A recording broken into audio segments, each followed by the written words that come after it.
欢迎收看第11147期北京不静音。大家先看我背后的这张背景图啊，这是我另一个频道不静音派对每周日那档周末爱世界节目的全新封面图啊。今天第一次给大家展示，因为从本周日开始我们就换这张图了，所以大家在看我的社群公告的时候，注意这种视觉上的转变啊。好，言归正传，这两天为什么没做节目呢？因为我的小狗狗生病啊，我就照顾它，所以我很累，我就也病了。但是很多观众朋友给我发私信啊，就说这两天的热点话题，川普访华，说北京你为什么不聊呢？现在人都走了啊。说两句吧，因为我觉得这样的国事访问啊，其实就是一场政治表演，没有太多可分析的地方。你看华语世界啊，很多自媒体会从很多细枝末节的地方去分析，对吧？某某人物的一个眼神儿、一个表情啊，某一句话，甚至里面的一个停顿啊，都可以大做文章，从里边分析出一些意味来。但我觉得意义不大，因为呢，我们知道2天时间什么都不会改变。中美之间的这种底层的意识形态上的差异不会改变啊，底层的实际的这种利益冲突不会改变。那习近平跟川普都是那么大岁数的人，他们2个人的这种自我认知，就在这2天很友好的相处中能改变对方吗？很友好的交谈，一次很开心的晚宴，加上今天带你逛中南海公园看看几百年的树，就能改变了吗？不可能的。很多人非常恨习近平，对吧？也有很多人非常恨川普啊。我们就说习近平这部分，为什么恨他呢？觉得他让中国经济变坏了，很多人家破人亡，是吧？那么觉得他包括疫情时候的这个一意孤行，包括他让中国整个浪费了一次改变转型的契机有很多原因，你可以很恨他。但是从个人层面来说，他是一个非常非常坏的人吗？我从来不这么认为。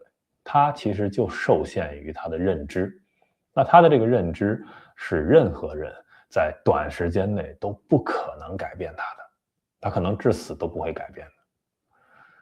他就是这么看待西方的，他就是这么看待民主的，他就是这么看待自己对于台湾的野心的，改变不了。所以同理啊，美国这边无论川普还是卢比奥还是他们内阁里的美国的这些政客，对待中国的一个态度该如何去防止中国的崛起，该如何去遏制中国的这种野心，以及中国这种糟糕的价值观的一个向全球的输出，他们这些既定的策略也是不会改变的，一切都不会变。所以这就是一场政治表演，在完全撕破脸之前的尽可能维持在一个文明的外壳之内，就是这样。那但是话说回来我今天确实从这种政治表演中体会到了一点可贵之处。我一会儿给大家讲比较一下你们就明白。虽然政客的这种政治表演非常虚伪我们都特别讨厌虚伪觉得他们之间其实没有讲任何真诚的话你是我的朋友我们一直要好好的发展美中关系，这些全是废话没有真诚的话，对吧？谁也不会把自己内心的这种算计告诉对方我背后实际上是怎么在针对你，在做部署，都不会告诉对方。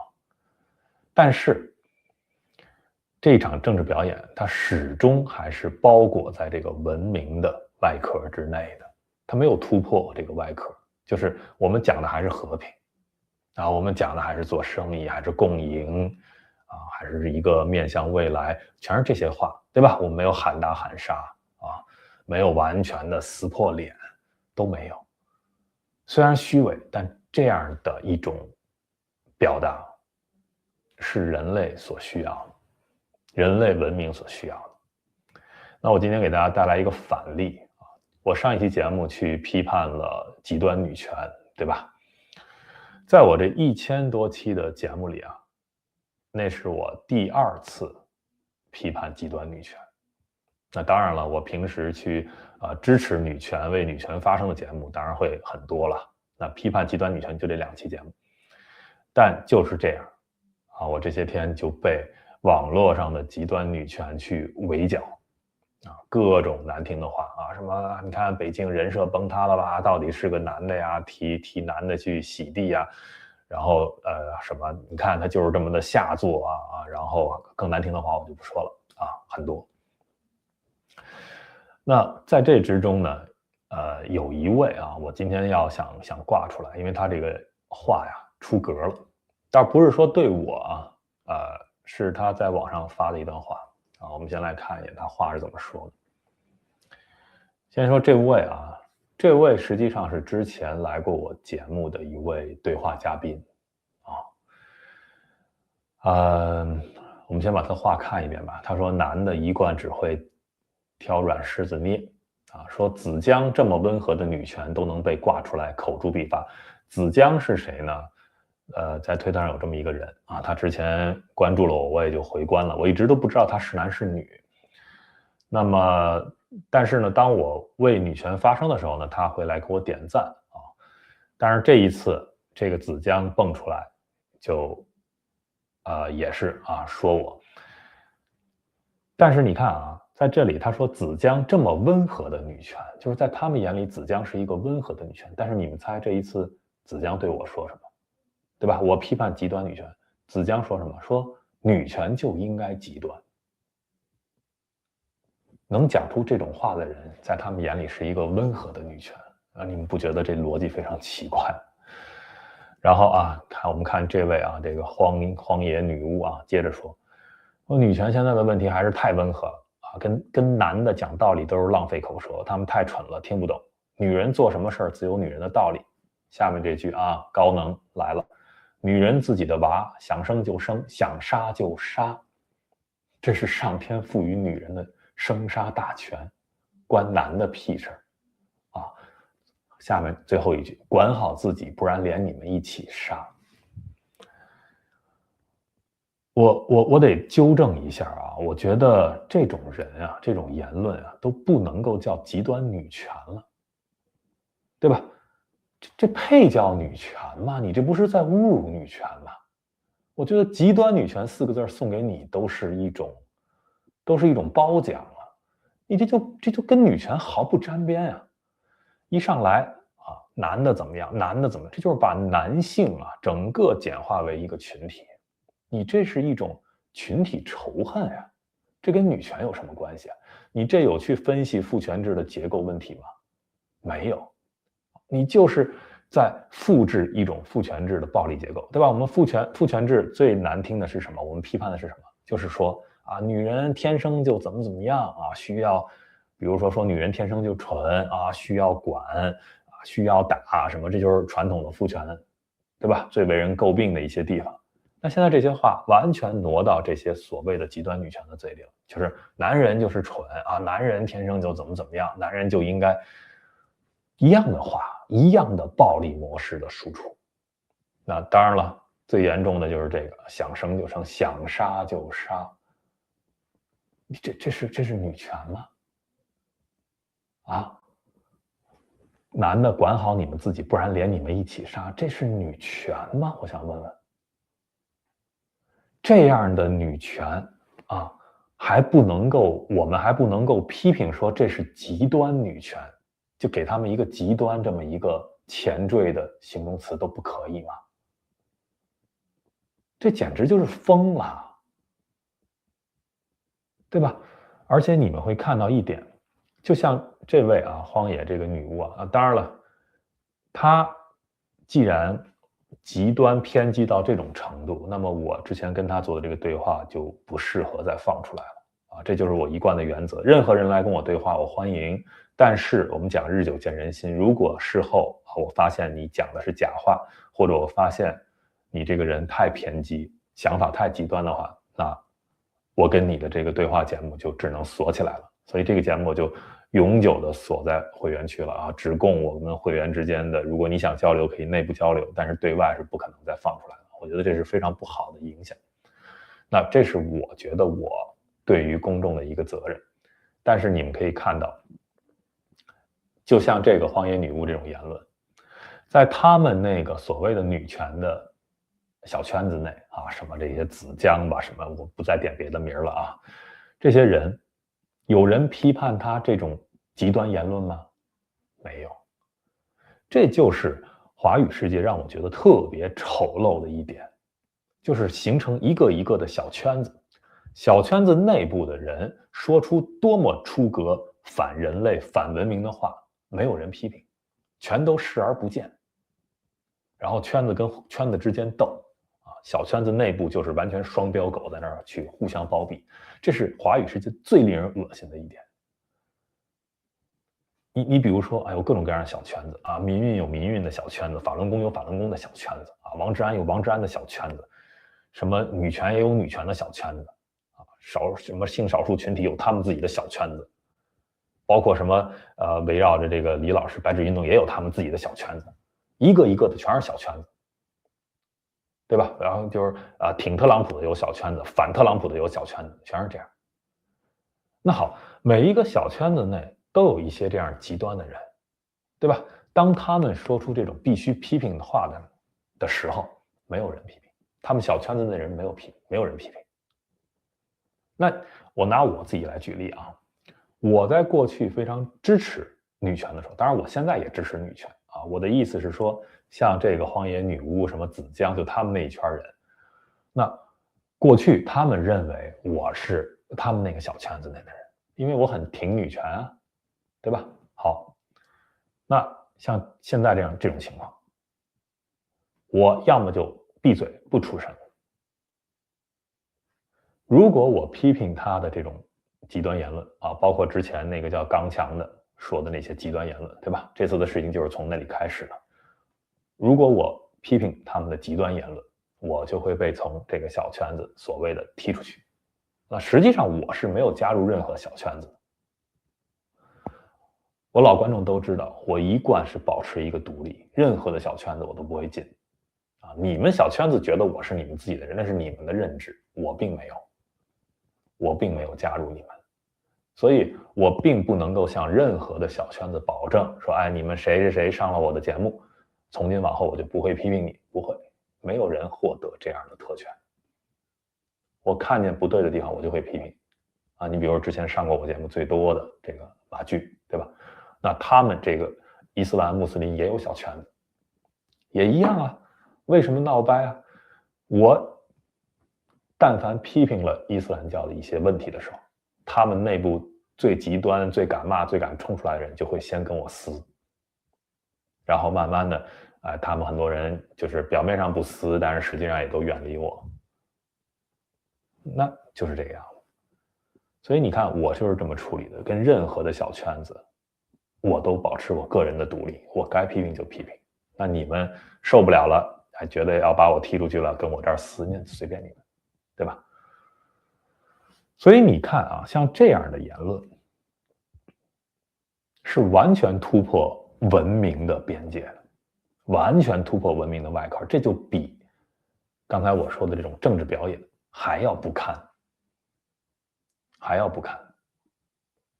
我是希望通过这个例子让大家体会到我们的怎么说呢？我们一直呼唤说我们要真诚，对吧？要讲真话，但是人呢，你使用的这个语言啊，首先语言你很难100%的把你的反映真相是做不到的100%以及呢，你的想法瞬息万变这个语境措辞都会歪曲你的真实的想法，所以实际上人是很难做到一句假话都没有的一句违心的话都不说的，不可能。但是我们当然了，尽可能的去表达真诚，对吧？尽可能的不说不主观性的去说那些编织的谎言谣言，这是我们可以努力去做到的。但是在这种情况下你尤其在互联网上，我有时候会觉得这种虚伪一点的客套啊，虚伪一点的表达一种和平啊、真诚啊、人类一些普世价值观，还是要比这种喊打喊杀啊，直接就宣扬仇恨啊、宣扬杀戮要好得多。有的人会说啊，那极端女权怎么惹你了？极端女权杀人放火啦？极端女权真正做什么伤害别人的事儿了吗？有的，是有的，而且这不就开始了吗？这种言论对于真正的女权的议题是极大的损害。那些非常好的女权人士和你们这样的都被混为一谈，叫做女权，公平吗？人家是真正的女权你们是一些极端女权，我现在连极端女权我都不想用在你们身上了，我觉得你根本就不配叫女权，你们就是一些极端的反社会人格的人士啊，拿着一个女权的这个大旗帽子就往自己身上贴，往自己身上扛，你钻进来充当什么女权呀？你只是性别是女的而已，仅此而已，所以你就天然觉得自己就是女权了吗？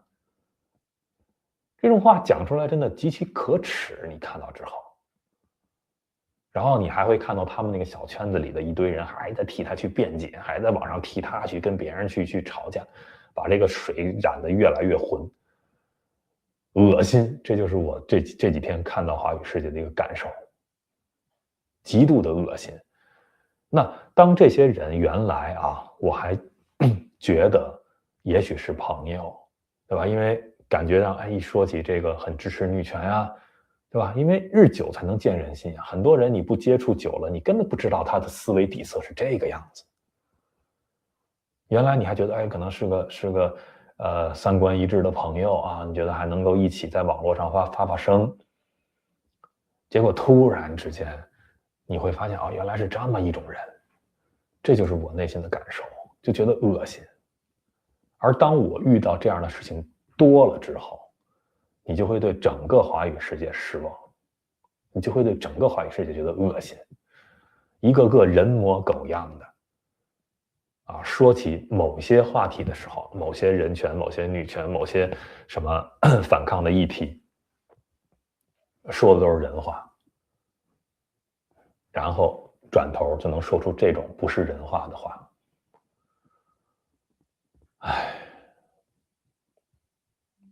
所以有时候看多了像这华语世界这种人我反而我更愿意看习近平跟川普这种假仁假义的互相让个路，互相握个手，我觉得挺好，这种政治表演反倒挺好，因为大家还知道我这样说话是可耻的，对吧？还要点脸，我不能这么去喊打喊杀的挂在嘴上。这种虚伪，即便是虚伪的这种政治表演，不是也在去构建我们这个文明的一个边界吗？我们表达的一个文明的边界嘛，对不对？好了，不挂他了没什么意思。我觉得这个言论反正看过我不可能装没看见我的态度已经表示得很清楚了。那你就算今天是我这1000多期节目里第3次批判极端女权你们愿意扣什么样的帽子你就扣什么样的帽子，但是任何偏激的极端的东西在我这儿都行不通。我看到我不管你是谁，我都会批评，我也不管你跟我之前是什么交情完全可以绝交都没关系这样的人我就不会留在我自己身边当朋友，这样的人我也不会推荐给我的观众朋友们。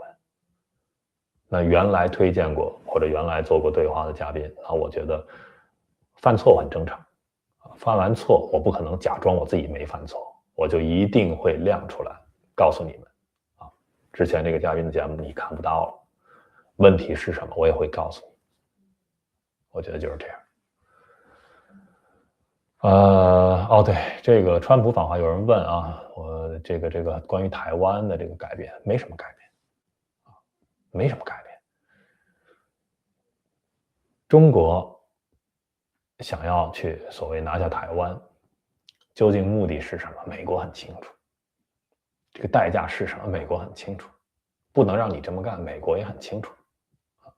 哪怕川普嘴上说啊，假使啊，说这个中国台湾是一个政治共同体啊，甚至是说是一个国家啊，你以后可以解决这，怎么说都没有用。这种人类嘴上说的东西很多都没有用，实际是什么？实际就是现状你不可改变，对吧？你不可改变。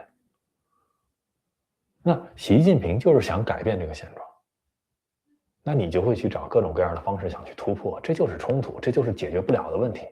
除非习近平像这个北朝鲜的这个金正恩一样，对吧？我从宪法里我就写清楚啊，就台湾就不是中国，我就放弃什么统一这些想法，没有，可以，可能能够帮助你去塑造一个全新的世界格局。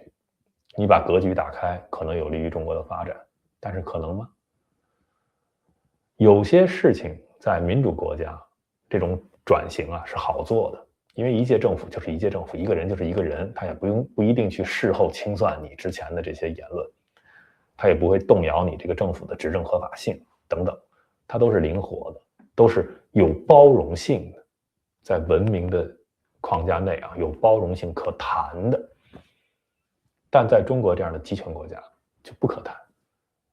你能说我现在不收复台湾了？谁敢做这个事情？习近平都不敢，对吧？你整个这个民意是非常极端的，整个的这个国情是非常极端的，你整个的这个执政的这个逻辑也是非常极端的。